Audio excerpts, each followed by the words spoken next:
Pengurupion di Pamareta tu AK 33 dohot pengusaha na medmed marhite bantuan produktif usaha mikro manang didok may BLT UMKM napa 2 halihon ulahi mamuse di padalan Pamareta. Di Pangurupion na Parjolo nunga di pasahat Pamareta tu AK pengusaha UMKM godang na 2.400.000. Ale di Pangurupion na pa 2 halihon holan 1.200.000 do na tarbain ni Pamareta. Marhite hatorangan di Kepala Dinas Perindangkop Kabupaten Toba amang tua pangaribuan di hari Jumat tanggal 23 bulan 4 salpu.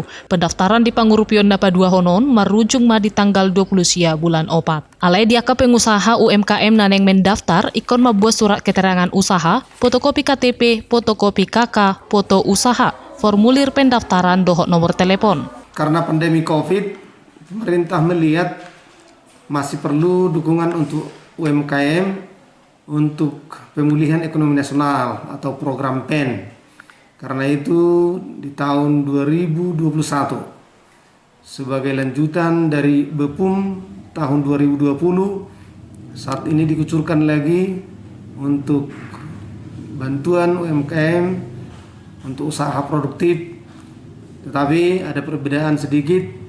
Tahun yang lalu nilainya 2.400.000, tahun 2021 ini nilainya Rp1.200.000. Pengurupionon di pasahat Pamareta tu AK pengusaha UMKM asaboy mengurupi AK pengusahai di masa nimara COVID-10 sian nuaingon. Sian Toba TV mabaritahon.